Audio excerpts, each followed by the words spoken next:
हैं जो इस सारी दुनिया को चलाती है। तो पहली पत्नी को त्याग दिया अजामिल ने, और जब धीरे धीरे बुद्धि बिगड़ने लगी तो अब डांका भी डालने लगा, क्योंकि पैसा चाहना। घर श्रीमती जी तो बार बार ऑर्डर दे रहे हैं, तो डांके भी डालने लगा, लूट मार भी करने लगा। यहाँ तक कि इतना बिगड़ गया एक विद्वान ब्राह्मण कि वो पूरा राक्षस बन गया। सोचो, बुद्धि बिगड़ने में भी टाइम नहीं लगता। इसलिए जो विद्वान है वो भी सावधान रहे कि संगत ना बिगड़ जाए, क्योंकि संगत बिगड़ेगी तो बुद्धि काम नहीं करेगी। संगत का विशेष ध्यान जीवन में देना चाहिए। हम तो सच्ची कथा सुनाते हैं जो हकीकत है। कभी ऐसे लोगों को महत्व ना दो कि जिनको तुम हाथ जोड़ते हो, उनकी भलाई कर रहे हो, तुम उसे भला काम समझ रहे हो, तुम खुद का नुकसान करते हो। गलत लोगों का संग देना ही तो गलती है, और फिर कहते हो कि हम दुखी हैं। वो चाहे अपना हो चाहे रिश्तेदार हो, कोई हो, अगर हमारी बुद्धि कहती है कि हम एक गलत प्राणी का संग दे रहे हैं संकोच के बस, वो झेलते जा रहे हैं और मिटते भी जा रहे हैं, लुटते भी जा रहे हैं, तो तुम बुद्धिमान नहीं हो। गलत को छोड़ना, अच्छे को अपनाना बुद्धिमानी है। लेकिन प्राणी एक छोटे से जीवन को अपना सारा संसार समझ बैठता है। फूफा जी, जीजा जी, बगल वाले, पड़ोसी और अपने 20 लोगों के ग्रुप को ही पूरा संसार समझ बैठता है और उन्हीं में फंसा रहता है, उन्हीं की राजनीति में, उन्हीं की बुराई में। अरे छोड़ो भैया, छोड़ो। जरूरी थोड़ी है, तुम्हारा बहुत दिन के लिए थोड़ी आए हो दुनिया में कि तुम्हें 1000 साल जीना है। इतना सा समय है तुम्हारे पास, उसको तुम गलत लोगों में लगा दोगे तो कहां से समय बचेगा फिर अच्छे लोगों की संगत के लिए। और जब गलत लोगों की संगत रहेगी तो अच्छे लोगों को कहां बिठाओगे? जगह पहली बात तो अच्छा आएगा ही नहीं जीवन में जब गलतों की संगत रहेगी तो। और तुम अगर अच्छे को लाओगे भी तो बिठाओगे कहां? तो इसलिए जीवन को बड़े दिमाग से, बुद्धि से जीना चाहिए, और बच्चों को भी यही शिक्षा देनी चाहिए। पूरा संगत का ही असर हमारे जीवन पर होता। तो अजामिल को अब कौन संभाल पाए, इतना बिगड़ गया, राक्षस बन गया।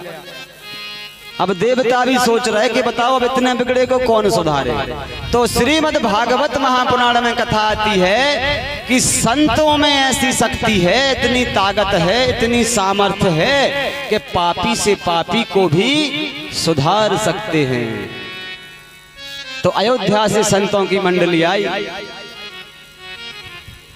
तो गांव में पूछा अजामिल के गांव में कि भैया कोई भले आदमी का घर बता दो जहां हम रुक जाएं, आटो पानी लें, दाल अपने टिक्कड़ बनाएं, भजन करें, सुबह चले जे हम। सो किसी ने गांव में मजाक में कह दे कि तुम अजामिल के घर चले जाओ। कोई बालक ने मजाक कर दी संत से, और अजामिल तो डांकू, बोले अजामिल के घर चले जाओ, बड़े अच्छे पंडित जी, उतई तुम्हारी पूरी व्यवस्था हो। अब बेचारे संत लोग पहुंच गए दरवाजे पे, तो उस समय अजामिल तो था नहीं, श्रीमती हती। बाहर आई, बोली संत लोग आए तो उन्हें हाथ जोड़े, क्योंकि माताएं कैसी भी हो वे दयालु तो होती ही, माताएं बहुत दयालु होती। तो श्रीमती आई बाहर, बोली कि संत ब्राह्मणों आप आए, अच्छे आए। बोले किसने भेजा आपको? बोले गांव में बताया कि उनके यहाँ चले जाओ अजामिल के यहाँ। सो हम लोग आ गए, आप हमें अच्छा आटो दाल पानी दो और हम लोग भोजन पकाएं, और आज रुकेंगे, हम सुबह चले जाएंगे। सुबह हाथ जोड़ के बोली कि आप अच्छे पधारे, लेकिन ऐसा करो जल्दी चले जाओ। बोले क्यों? तुम्हें तो खुश होना चाहिए कि संत आए हैं तुम्हारे घर बिना बुलाए, तो तुम कह रही चले जाओ। बोली दिक्कत हम समझ रहे हैं, हम जानते हैं कि आप आए, हमारा घर धन्य हो गया, लेकिन अभी हमारे पति देव आ रहे हैं कुलारी लेके, तो तुम्हारे जी कमंडल अमंडल छुड़ा लें, और तुम जो ले हो वो भी छुड़ा लें। वे तो डाकू हैं, तुम्हें किसी ने गलत बता दिया है, और हम क्षमा चाहते हैं, आप लोग चले जाओ। अब बेचारे संत एक दूसरे को मुंह देखे भूखे, बोले क्या किया जाए भैया, तो बड़े अपन फंस गए। तो संत लौटे नहीं वहां से, बोले जब इतना कुकर्मी आदमी पापी आदमी के घर अपन आ गए और इसका कल्याण करके नहीं जाएं तो फिर काहे के संत, अब तो सुधार के ही जाएंगे। उनसे कहा आप चिंता ना करो देवी, हम इधर बाहर रुके हैं, तुम्हारे घर में नहीं रुक रहे, बाहर रुके हैं, आप हमें आटा दाल दे दो, अब हम आप ही का खाएंगे। अब जब हम आपके यहाँ आ गए हैं तो आपके घर का हम उद्धार करके ही जाएंगे। अब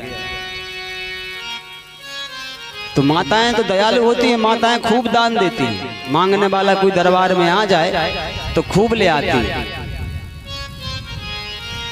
जा भली है कि बासी रोटी दे दे, मांगने वाले को भी कोशिश करो कभी झूठा नहीं दो। अगर कोई झूठो मूठो मांगने वाले को देते हो तो बिल्कुल नहीं दो। मांगने वाले को जो अपन पाते हैं शुद्ध भोजन दो, क्योंकि मांगने वाला कौन है? भगवान। भगवान किस रूप में कब आ जाए और हम झूठो पकड़ा।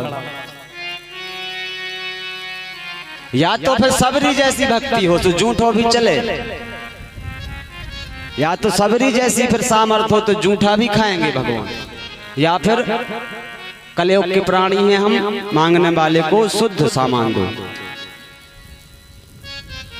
संतों ने कहा आप तो देव सामग्री बढ़िया भोजन पकाया संत लोगों ने, भजन चल रहा है। इतने में अजामिल आ गए।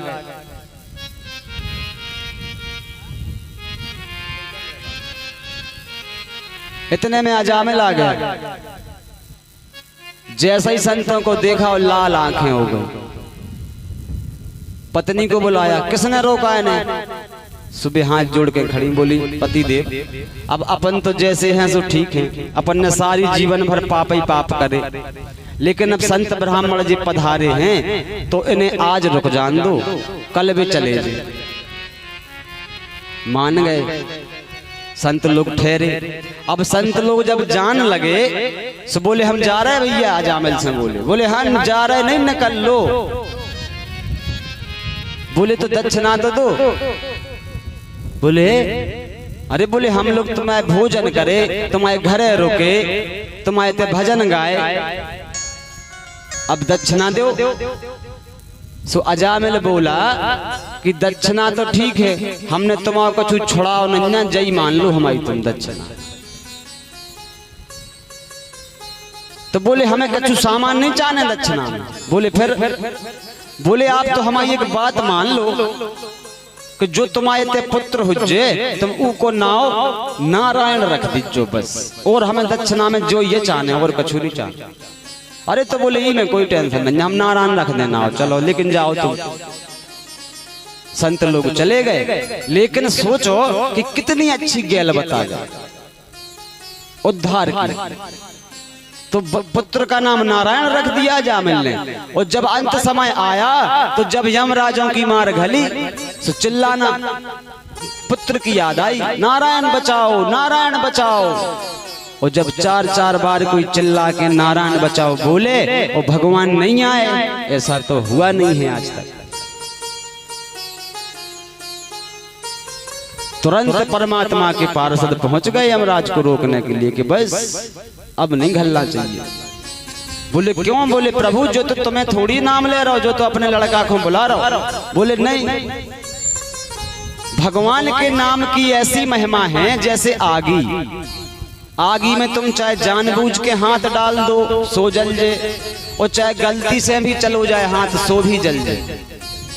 ऐसे ही है भगवान का नाम, चाहे तुम गलती से तुम्हारे मुंह से निकल जाए तो भी पुण्य मिले, और चाहे तुम जानबूझ के नाम भजो सो भी पुण्य मिले। ऐसी महिमा है नाम की। तो भगवान बोले उसने नाम पुकारा है तो रक्षा तो हम जरूर करेंगे।